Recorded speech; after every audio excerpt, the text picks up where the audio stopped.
आपके सम्मान कर रहा है, क्या लगता है आप? देखिए, हर वर्ग का साथ समर्थन आपने देखा होगा लोकसभा चुनाव में हमें मिला और विधानसभा में मिलने जा रहा है। हर वर्ग बदलाव चाहता है और भारतीय जनता पार्टी की 10 साल के कुशासन से जनता का हर वर्ग त्रस्त है।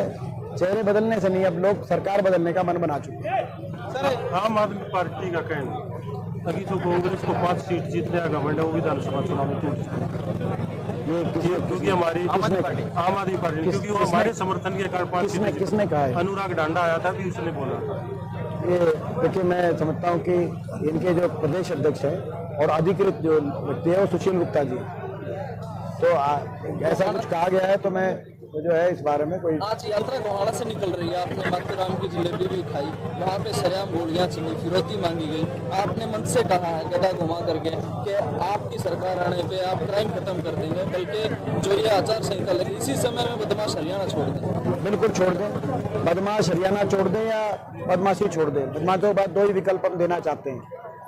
जैसे पिछली बार हुड्डा सरकार जब स्थापित हुई हरियाणा में, तो चौधरी भूपेंद्र सिंह हुड्डा जी के नेतृत्व में हरियाणा में अमन चैन शांति का राज कायम हुआ और हरियाणा से बदमाशों का सफाया करने का काम उस सरकार ने किया। और अभी भी हम ये कहना चाहते हैं कि आज भारत सरकार के आंकड़े दर्शा रहे, ये हमारे आंकड़े नहीं है, ये भारत सरकार गृह मंत्रालय के नेशनल क्राइम रिपोर्ट ब्यूरो के अनुसार देश में सबसे ज्यादा क्राइम आज हरियाणा में नंबर 1, देश में सबसे ज्यादा फिरौतियों के मुकदमे हरियाणा में दर्ज हुए देश पिछले वर्ष 1 साल। सबसे ज्यादा अपहरण के मुकदमे हरियाणा में दर्ज हुए।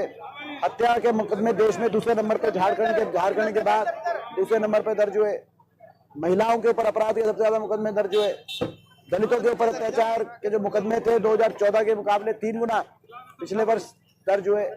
और अपराध रेट, जो क्राइम रेट जो क्यूमुलेटिव बताते हैं भारत सरकार में, उसमें 29 प्रदेशों में सबसे ज्यादा अनसेफ स्टेट हरियाणा को घोषित किया गया। तो ऐसे हालात हरियाणा में क्यों बने? आज गोहाना में आप देखिए, गोहाना में पुलिस की तैनाती ऐसी दिखाई दे रही है जैसे कश्मीर की वादी में हो, जबकि यहाँ तो अमन चैन शांति का ऐसा शासन होना चाहिए कि किसी को चिंता ही नहीं होनी चाहिए, पुलिस की आवश्यकता भी नहीं होनी चाहिए। इतना अमन चैन शांति का सुशासन होना चाहिए हरियाणा में। और यही हमारी लड़ाई है। हमने यही कहा है कि अपराध और अपराधी या तो 40 दिन में हरियाणा छोड़ दे या अपराध छोड़ दे, नहीं तो कांग्रेस की सरकार के बाद किसी को हरियाणा में कोई संरक्षण या जगह नहीं मिलेगी। हरियाणा में आपकी यात्रा निकली भाई साहब, किस प्रकार की समस्या देखी? वो तो भाजपा की मत की। देखिए, इसमें कोई बुराई नहीं है। गठबंधन की संख्या बल भाजपा के पास है। जेजेपी जिस तरह से बीजेपी से अलग हुई, उसके बाद जेजेपी जिस तरह से बिखर रही है, लगातार हुड्डा जी के नेतृत्व में लोग ज्वाइनिंग कर रहे हैं, उनके सारे विधायक बीजेपी भी बिखर रही है। बीजेपी से भी जेजेपी से भी बहुत। पिछले 2 साल में 50 पूर्व विधायक, पूर्व मंत्री, पूर्व सांसद, 1 मौजूदा सांसद और 4 जो मौजूदा विधायक हैं, चाहे इंडिपेंडेंट थे चाहे जेजेपी में थे, वो कांग्रेस पार्टी को या तो समर्थन दिया है या शामिल हुए। तो ये एक बड़ी बात है हरियाणा जैसे प्रदेश में 50 की संख्या के इस तरह के, क्योंकि हमारे 90 का ही सदन है। ये संकेत इस बात का है कि हरियाणा में हवाओं का रुख किस ओर है? हवाओं का रुख कांग्रेस की ओर है, परिवर्तन की ओर। तो यार मैं अपने फेवरेट आदमी से पूछ लूंगा, वो भाई मेरा देखो मैं आप यार पूछ लो। हाँ, ये क्या मंत्री ने कहा है कि सरकार के सामने प्रदेश में तो दिल्ली की सरकार है, वो 6 महीने चल रही है कांग्रेस सरकार हरियाणा में। ये मैं समझता हूँ कि जो है जिन्होंने एक बात कही है, ये इनसे मलिक साहब से गलवावी ये कह रहे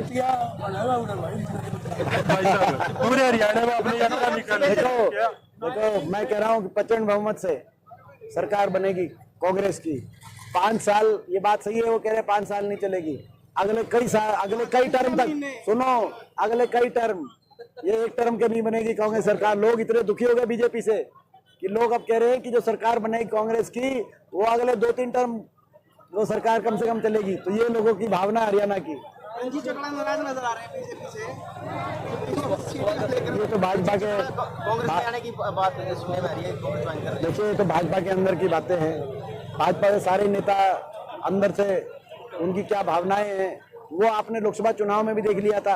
अगर यदि भीतरघात की अगर FIR किसी के मुखाले पे कटी गई तो बीजेपी के मुखाले पे भीतरघात की FIR कटी गई। आपने देखा, रंजीत चौटाला जी से पूछो कि हिसार में किस किसने साथ दिया, मोहन बडोली जी से पूछो सोनीपत में कौन से बीजेपी के विधायक ने उनका साथ दिया नहीं दिया। आप अरविंद शर्मा जी से पूछो रोहतक में किसने साथ दिया नहीं दिया। आप पूछिए धनखड़ साहब से वो क्यों किस गुटबाजी के शिकार साबित हुए। आज धनखड़ साहब जो इनके प्रदेश अध्यक्ष थे, मेहनत कर रहे थे, आज उनको जो है मैं समझता हूँ। तो आप उन सबसे पूछिए, गुटबाजी और भीतरघात की अगर घटनाएं हो रही है तो भाजपा में हो रही है।